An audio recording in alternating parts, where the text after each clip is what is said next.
हाय दोस्तों, आज मैं फिर से आपके पास लेकर आया हूँ एक नया शानदार स्टोरी। तो स्टोरी सुनने से पहले इस चैनल में जो नए हैं चैनल को लाइक सब्सक्राइब ज़रूर कर ले।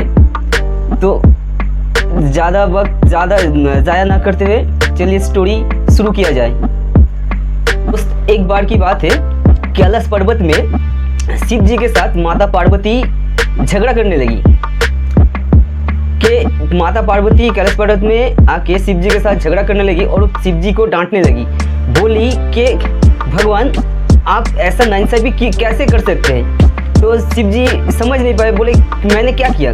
तो पार्वती जी ने बोला कि एक इंसान को आपने अमीर बना दिया और एक इंसान को आपने गरीब ही बना दिया, ऐसा आपने क्यों किया। तो भगवान ने बोला कि देवी देखिए, ये मेरे हाथ में नहीं है, मैं सिर्फ इंसान को बनाया हूँ, लेकिन आज जो जिस हालत में है वो अपने कर्म के वजह से है। तो पार्वती जी बोले कि मैं नहीं मानता, क्योंकि आप भगवान हैं, आप कुछ भी कर सकते हैं, ये आपकी ही लीला है। तो भगवान बोले देवी आपको विश्वास नहीं होता तो चलिए मैं धरती पे जाके आपको दिखाता हूँ। तो भगवान जी शिव जी और पार्वती को लेके धरती पे आए। धरती पे आने के बाद वहाँ पे एक भिखारी था जो भीख मांग के अपना दिन गुजार लेता था। तो जहाँ पे वो भीख मांगने जाता था वहाँ पे एक नदी होता था और नदी के बीचों बीच एक पुल होता था। तो उस दिन उस भिखारी ने सोचा कि मेरा तो उम्र हो रहा है और जितना दिन जाएगा उतना ही मैं बूढ़ा होता जाऊंगा, और बूढ़ा होने के बाद अगर मुझे दिखाई नहीं देगा तो मैं इस पुल को कैसे पार करूंगा। अगर मैं इस पुल को पार नहीं कर पाऊंगा तो मैं भिक्षा मांग नहीं पाऊंगा, और भिक्षा मांग नहीं पाऊंगा तो मैं खा नहीं पाऊंगा। तो यही सोच के उसने क्या किया कि वो पहले से ही मतलब ट्रेनिंग ले रहा था कि अंधा बन के वो इस पुल को पार करेगा तो उसका एक आइडिया हो जाएगा। तो वही मतलब इसीलिए उसने क्या किया, आंखों पे अपना पट्टी बांध के उस पुल के ऊपर से चलने लगा। तो पुल के ऊपर से चलने लगा तो वहीं पे शिव जी आए और आके उस पुल के ऊपर एक थैला में सोने हीरे मोती जवाहरात सब एक पोटली के अंदर उस पुल के बीचों बीच रख के चले आए। तो जब पुल के बीचों बीच रख के चले आए तो वो भिखारी क्या किया, जो अंधा बनने का नाटक कर रहा था और आंखों पे पट्टी बंधा हुआ था, वो जाते जाते उसके पैर में लगा। जब पैर में लगा तो उसने आँख खोल के भी नहीं देखा कि वो क्या है, वो पोटली में क्या है क्या। तो उसने सोचा किसी ने कुछ मतलब गंदा चीज़ रख दिया होगा या मैले कपड़े वपड़े होंगे। तो उस भिखारी ने उसको लात मार के नदी में गिरा दिया।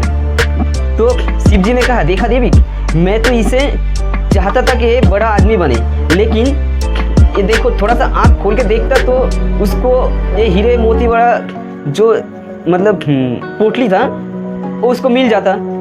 तो पार्वती जी बोले नहीं भगवान, इसमें भी आपकी कोई लीला है, क्योंकि आप भगवान हैं, आप कुछ भी कर सकते हैं।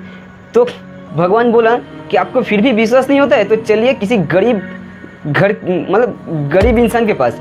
तो वैसे ही भगवान शिव जी एक ऋषि मुनि का रूप धारण करके एक गरीब के कुटिया में जाने लगे। तो जाने के टाइम देखा कि उस घर में 3 ही इंसान रहते थे, माँ, बेटा और बेटे की बीवी। तो क्या हुआ, भगवान जब उस घर में गए तो जाने के बाद बोले कि मैं बहुत दूर से आ रहा हूँ, मुझे बहुत प्यास लगी है, एक गिलास पानी मिलेगा। तो जब ये बात सुन के उनकी जो धर्म पत्नी थी वो क्या कि एक गिलास ठंडा पानी उन ऋषि के लिए लेके आई।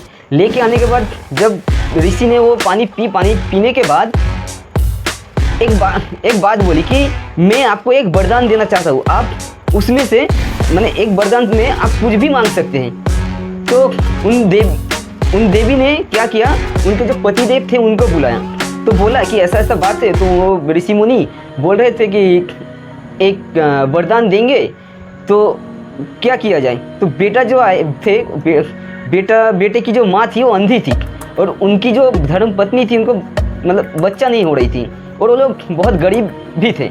तो उनके बेटे ने सिर्फ यही बोला कि मेरी माँ अपनी आंखों से अपने पोते को सोने की पालने में झूलती हुई देखना चाहती है।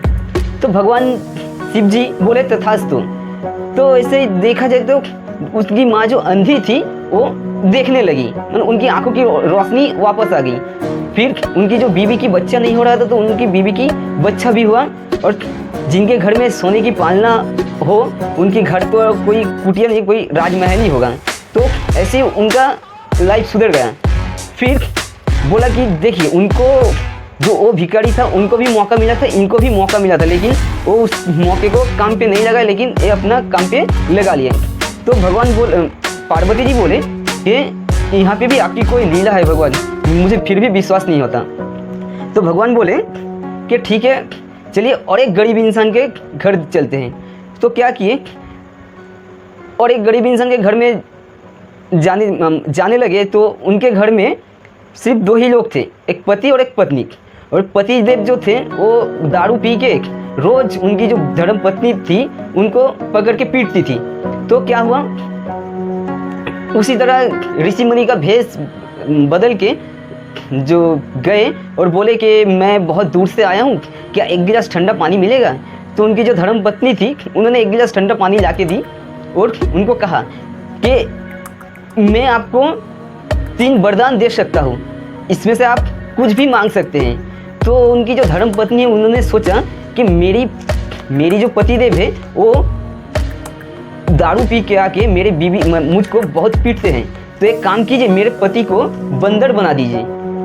तो शिव जी ने कहा तथास्तु। तो उनके जो पतिदेव हैं वो बंदर बन गए। बंदर बन जाने के बाद वो और घर पे आ नहीं रहे। बंदर कहाँ रहते, जंगल में रहते, पेड़ों पे रहते। तो बंदर बन के वो पेड़ों पे जंगल में घूमने लगे। और इसी तरह जब घर वापस नहीं आ रहे थे तो उनकी जो धर्म पत्नी थी उन्होंने क्या किया, उन्होंने कहा कि मेरे पति तो घर नहीं आ रहे तो मैं क्या करूं। मैं उन्हें कहा लो, एक काम कीजिए, मुझे भी बंदरिया बना दीजिए, तो मैं अपने पति के साथ ही रहूँगा। जब तो भगवान जी ने कहा तथास्तु। तो ये भी क्या बंदरिया बन गई।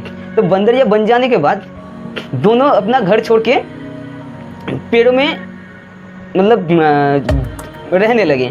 और जब भी वो लोग घर की तरफ आने की कोशिश करते थे तो बच्चे लोग क्या करते थे, जो बंदर है मतलब बच्चे लोग बंदर को देख के पत्थर मारने लगे, ईंट पत्थर मारने लगे। तो इसी तरह से वो भी परेशान हो गए। तो परेशान हो जाने के बाद उस महिला ने क्या किया, उनकी जो तीसरी वरदान थी, तो उन्होंने कहा जे कि मेरे और मेरे पति को आप पहले जैसा इंसान बना दीजिए। तो भगवान ने कहा तथास्तु। तो वो क्या हुआ, फिर वो जो पति पत्नी बंदर हुए थे वो भी मतलब अपने पूर्ण रूप में आ गई, इंसान के रूप में, और अपना जो लाइफ था वैसे ही जीने लगे। तो शिव जी ने कहा कि देखिए देवी, मैंने इन इंसान को 3 वरदान दिए थे लेकिन इसने एक भी काम पे लगाया नहीं। लेकिन मैंने और एक को एक ही वरदान दिया था, उसमें उन्हें 3 काम पे लगा दिया। इसलिए कहते हैं कि भगवान के भरोसे मत बैठे रहिए। आप भगवान के भरोसे बैठे रहेंगे तो भगवान भी आपका कुछ नहीं कर सकेगा जब तक आप अपने अंदर से कुछ करेंगे नहीं। दोस्तों, स्टोरी अगर पसंद आई तो लाइक, शेयर और सब्सक्राइब ज़रूर करें। मिलते हैं अगले स्टोरी में। आज के लिए इतना ही। नमस्ते, धन्यवाद।